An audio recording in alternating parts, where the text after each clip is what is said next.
ସାମ୍ବାଦିକା ଭଉଣୀ ଆମର ଚାଲିଗଲେ କାରଣ ଥିଲା ରାସ୍ତାରେ ବାଲି। ଏଇ ରାସ୍ତା ହଉଛି ଜୁଡିସିଆଲ ଏକାଡେମୀ ଛକରୁ ନରାଜ ରାସ୍ତା। ଏଠି ଆଜ୍ଞା ରାସ୍ତା ଉପରେ ବାଲି। ଏଇ ଯୋଉ ବାଲି ଯୋଗୁ ଆଜ୍ଞା ସବୁଦିନ ଦୁର୍ଘଟଣା ଘଟୁଛି। 2 ଦିନ ତଳେ ଜଣେ ମହିଳା ତାଙ୍କର ହାତ ଫ୍ରାକ୍ଚର ହେଇଛି, ଆକ୍ସିଡେଣ୍ଟ ହେଇଛି। ତା କିଛି ଦିନ ପୂର୍ବରୁ ଜଣେ ବରିଷ୍ଠ ନାଗରିକ ପଡିଥିଲେ। ଆଜ୍ଞା ଏଠି ପ୍ରଶାସନକୁ ଦେଖାଗଲାନି। ଏଠି ଗୋଟେ ସତ୍ୟ ଚାପୁଡା ପ୍ରଶାସନକୁ, କଟକ ମହାନଗର ନିଗମକୁ, ଯୋଉମାନେ ଦେଖିକି ବି ଅଣଦେଖା କରୁଛନ୍ତି ଏଇ ଯୋଉ ବାଲି ଭଳିଆ ଅସୁବିଧା। ଆପଣ ଯଦି ଖାଲି ଚେକିଂ କରିବେ, ହେଲମେଟ ଧରିବେ, ପଲ୍ୟୁସନ ସାର୍ଟିଫିକେଟ ଧରିବେ, ଲୋକଙ୍କଠୁ ପଇସା ଆଦାୟ କରିବେ, ତାର ସୁଫଳ ଲୋକ କଣ ପାଉଛନ୍ତି? ସେ ପଇସା ରାଜସ୍ୱ ଯୋଉ ଯାଉଛି କଣ ପାଇଁ? ତେଣୁ ଉଦ୍ୟମ ଆମର ନିଶ୍ଚିତ ଫଳବତୀ ହବ। ଆମମାନେ ସମସ୍ତେ ହୃଦୟରୁ ଆଜି ଆସିଛନ୍ତି। ନିଶ୍ଚିତ ଭାବରେ ସେ କଥା କାହା ଉପରେ ପ୍ରଭାବ ପଡିବ ଏ ଆଶା ମୁଁ କରୁଛି। ରାସ୍ତାରେ ବାଲି ପଡିବା ପାଇଁ ସାମ୍ବାଦିକା ଭଉଣୀ ଶିଲା ପଟ୍ଟନାୟକଙ୍କ ମୃତ୍ୟୁ ପରେ ପ୍ରଶାସନ କୋଉଠି ନା କୋଉଠି ନିରବରେ ଶୋଇପଡିଛି ଏବଂ ଏଠି ଗୋଟିଏ ଜିନିଷ ଜଣା ପଡୁଛି ଯେ ବାରମ୍ବାର ପ୍ରଶାସନ ପାଖରେ ଗୁହାରି କଲା ପରେ ବି ହାଇକୋର୍ଟଙ୍କ ଅର୍ଡର ଥାଇ ମଧ୍ୟ ପ୍ରଶାସନ ଯୋଉ ରାସ୍ତା କଡରେ ବାଲି ପଡିଛି ତାହାକୁ ଉଠାଉନାହିଁ। ଏଭଳି ପରିସ୍ଥିତିରେ ନିଶ୍ଚିତ ଭାବେ କୋଉଠି ନା କୋଉଠି ଆଜି କଟକର କିଛି ସାମ୍ବାଦିକ ଭାଇମାନେ ବର୍ତ୍ତମାନ ତାଙ୍କର ପେଶା ସାମ୍ବାଦିକତା ବୁମ୍ କ୍ୟାମେରା ଛାଡି ବର୍ତ୍ତମାନ ସଫେଇ କାମରେ ନିୟୋଜିତ ହୋଇଛନ୍ତି। ମୁଁ କ୍ୟାମେରା ପର୍ସନ ସହଯୋଗୀ କହିବି ଦେଖେଇବେ। କଟକର ଏକ ବେଲବୁ ଛକରେ ଆମେ ଅଛୁ, ଯୋଉ ଛକରେ ବାଲି ପଡିଛି ଏବଂ ଏଇ ବାଲି ପାଇଁ ବାରମ୍ବାର ଦୁର୍ଘଟଣା ଘଟୁଛି। ଦୁର୍ଘଟଣାରେ ନିକଟରେ ଯେମିତି ପିପିଲିରେ ଏକ ପ୍ରକାର ଜଣେ ସାମ୍ବାଦିକା ଭଉଣୀ ଚାଲିଗଲେ, ତାପରେ ବି କଟକର ଏ ବାଲି ଅନେକ ସମସ୍ୟା ସୃଷ୍ଟି କରୁଛି। କୋଉଠି ନା କୋଉଠି ଧନ ଜୀବନ ହାନି ହେବାର ଅଧିକ ଚାନ୍ସ ଅଛି, କିନ୍ତୁ ମହାନଗର ନିଗମ ହଉ ବା କଟକ ଜିଲ୍ଲା ପ୍ରଶାସନ ଏ ପ୍ରତି ଦୃଷ୍ଟି ଦଉନାହାନ୍ତି।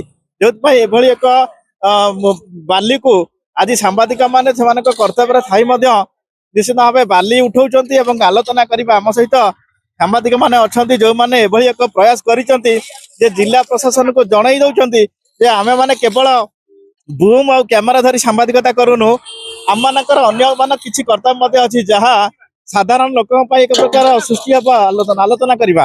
ଜଗନ୍ନାଥ ବାବୁ, ଆପଣ କ୍ୟାମେରା ବୁମ୍ ଧରି ସାମ୍ବାଦିକତା କରିବା କ୍ଷେତ୍ରରେ ଆଜି ଆସିକି ବାଲି ସଫା କରୁଛନ୍ତି, କଣ ଜଣେଇବା ପାଇଁ ଚାହୁଁଛନ୍ତି? ଦେଖନ୍ତୁ, ଜଣେ ସାମ୍ବାଦିକା ଭଉଣୀ ଆମର ଚାଲିଗଲେ କାରଣ ଥିଲା ରାସ୍ତାରେ ବାଲି। ଇଏ ରାସ୍ତା ହଉଛି ଜୁଡିସିଆଲ ଏକାଡେମୀ ଛକରୁ ନରାଜ ରାସ୍ତା। ଏଠି ଆଜ୍ଞା ରାସ୍ତା ଉପରେ ବାଲି। ଏଇ ଯୋଉ ବାଲି ଯୋଗୁ ଆଜ୍ଞା ସବୁଦିନ ଦୁର୍ଘଟଣା ଘଟୁଛି। 2 ଦିନ ତଳେ ଜଣେ ମହିଳା ତାଙ୍କର ହାତ ଫ୍ରାକ୍ଚର ହେଇଛି, ଆକ୍ସିଡେଣ୍ଟ ହେଇଛି। ତା କିଛି ଦିନ ପୂର୍ବରୁ ଜଣେ ବରିଷ୍ଠ ନାଗରିକ ପଡିଥିଲେ। ଆଜ୍ଞା ଏଠି ପ୍ରଶାସନକୁ ଦେଖାଗଲାନି। ଆମେ ସାମ୍ବାଦିକତା କରୁ, ସାମ୍ବାଦିକତା ହଉଛି ଗୋଟେ ସମାଜ ସେବା। ଆମେ ଡିସାଇଡ୍ କଲୁ, ପ୍ରଶାସନ ଶୁଣିଲାନି, କଟକ ମହାନଗର ନିଗମ ଶୁଣିଲାନି, R&B ଶୁଣିଲାନି, କିଛି ନାହିଁ। ଆମେ ସାମ୍ବାଦିକ ଅଛୁ କାଫି, ଆମେ ଆଜି ଓହ୍ଲେଇଛୁ। ଏଇଟା ଗୋଟେ ସତ୍ୟ ଚାପୁଡା ପ୍ରଶାସନକୁ, କଟକ ମହାନଗର ନିଗମକୁ, ଯୋଉମାନେ ଦେଖିକି ବି ଅଣଦେଖା କରୁଛନ୍ତି ଏଇ ଯୋଉ ବାଲି ଭଳିଆ ଅସୁବିଧା। ଯୋଉଭଳି ପ୍ରତିକ୍ରିୟା ରଖୁଛନ୍ତି ଯେ ଯୁବ ସାମ୍ବାଦିକ ଜଗନ୍ନାଥ ମହାନ୍ତି, ସେ ଯୋଉ କଥା କହୁଥିଲେ ଯେ କଟକ ଜିଲ୍ଲା ପ୍ରଶାସନ କୋଉଠି ନା କୋଉଠି ନିଦ୍ରାରେ ଶୋଇଛି, ତାଙ୍କର ଏଭଳି ଦୁର୍ଘଟଣା ପରେ ବି ଚେତୁ ନାହିଁ। ଆଲୋଚନା କରିବା ବରିଷ୍ଠ ସାମ୍ବାଦିକ ଆମ ସହିତ ବି ଅଛନ୍ତି। ଅଜୟ ଭାଇ, ଇଏ ଗୋଟେ ପୁଣି କ୍ୟାମେରା ବୁମ୍ ଛାଡିକି ଆମକୁ ଆସିବାକୁ ପଇଲା ରାସ୍ତାକୁ ଏବଂ ବାଲିକି ହଟେଇବାକୁ ପଇଲା, କଣ କହିବେ? ନାଇଁ, ଆମେ ତ କରୋନା ସମୟରେ ନିଜେ ଘରେ ବାସନ ମାଜୁଥିଲେ, ସବୁ କାମ କରୁଥିଲେ, କିନ୍ତୁ ସେଇଭଳି ଗୋଟେ ପରିସ୍ଥିତି ଲାଗୁଛି ମତେ ଆସିଲାଣି। କାହିଁନା ଶିଲା ଯୋଉ ବନ୍ଧୁ ବାନ୍ଧବୀଟି ଗଲାଣି ପ୍ରାୟ 10-12 ଦିନ ହେଲାଣି। ଏତେ ତୁମ୍ବି ତୋଫାନ ହଉଛି, ଏତେ ପ୍ରତିକ୍ରିୟା ହଉଛି, କାହିଁ ତ ରାସ୍ତାଘାଟ ସଫା ନେଇକି କିଛି ପ୍ରଶାସନ କରୁନି। ଏବେ ଆମେ ନରାଜ ରାସ୍ତାକୁ ସଫା କରୁଛନ୍ତି, ବେଲଭ୍ୟୁ ପାଖରେ ବ୍ରିଜ ଉପରେ ସବୁଆଡେ ସେମିତି ବାଲି ପଡିକି ରହିଛି। ଖାଲି କଣ ଶିଲା ଜୀବନ ଚାଲିଗଲା, ଆଉ କାହାର ଜୀବନ ବିପଦ ନାହିଁ, ଏ କଥା ପ୍ରଶାସନ ଚିନ୍ତା କରିପାରୁନି। ଆମେ ଦେଖିଲୁ ନାଇଁ, ଆଉ ହବନି। ଆମେ ଯଦି ପ୍ରତିକ୍ରିୟା ହଉନାହାନ୍ତି, ସେମାନେ ପ୍ରତିକ୍ରିୟାଶୀଳ, ଆମେ ନିଜେ କାମ କରିବା। ଟିକେ ତ କାହାକୁ ଲାଗିବ ଯେ ଆରେ ଭାଇ, ଏମାନେ ତ ଅଲଗା କାମ କରିବା କଥା, ନିଜେ ଆସିକି ରାସ୍ତା ସଫା କଲେଣି, ଆମକୁ କାଳେ ବାଧିଲାଣି, ଆମେ ଯାଇକି ସଫା କରିବା। ସେଇ ଆଶାରେ ଆପଣ ଦେଖୁଛନ୍ତି ସାଙ୍ଗମାନେ ଆମେ 20-25 ଜଣ ବର୍ତ୍ତମାନ 30 ଫୁଟ ରାସ୍ତାକୁ ସଫା କରି ସାରିଲେଣି। ସେଇଟା କଣ ଗୋଟେ ଜଣ 2 ଜଣ 5 ଜଣଙ୍କର ଜୀବନ ବଞ୍ଚେଇବା ପାଇଁ ଆମର ଗୋଟେ ଉଦ୍ୟମ ନୁହେଁ କି? ତେଣୁ ଏ ଆଶା ରହିଛି କୋଉଠି ନା କୋଉଠି ଜାଗ୍ରତ ହବ ପ୍ରଶାସନ ଯେ ଏଇଟା ହଉଛି ଗୁରୁ ଦାୟିତ୍ୱ। ଆପଣ ଯଦି ଖାଲି ଚେକିଂ କରିବେ, ହେଲମେଟ ଧରିବେ, ପଲ୍ୟୁସନ ସାର୍ଟିଫିକେଟ ଧରିବେ, ଲୋକଙ୍କଠୁ ପଇସା ଆଦାୟ କରିବେ, ତାର ସୁଫଳ ଲୋକ କଣ ପାଉଛନ୍ତି? ସେ ପଇସା ରାଜସ୍ୱ ଯୋଉ ଯାଉଛି କଣ ପାଇଁ? ତେଣୁ ଉଦ୍ୟମ ଆମର ନିଶ୍ଚିତ ଫଳବତୀ ହବ। ଆମମାନେ ସମସ୍ତେ ହୃଦୟରୁ ଆଜି ଆସିଛନ୍ତି। ନିଶ୍ଚିତ ଭାବରେ ସେ କଥା କାହା ଉପରେ ପ୍ରଭାବ ପଡିବ ଏ ଆଶା ମୁଁ କରୁଛି। ଶିଲା ଯୋଉଭଳି ଭାବେ ଚାଲିଗଲେ, ତାଙ୍କର ଯିବା ପରେ बारंबार प्रशासन को गुहारी कला पर मध्य प्रशासन ए दिगरे आदौ चिंता कला नहीं जो बाध्य हेले सांबादिक माने आज निजे ताकर जो कर्तव्य थिला से कर्तव्य को छाड़ी सफाई काम नियोजित होइचंती। आउ टिके आलोचना करबा युवा सांबादिक विकास बाबू सहित अछंती।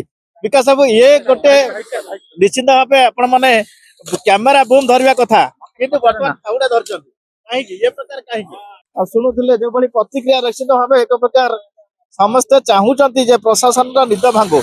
आलोचना आउ टिके करबा हम सहित आउ टिके सीनियर सांबादिक अछंती दीपक बाबू।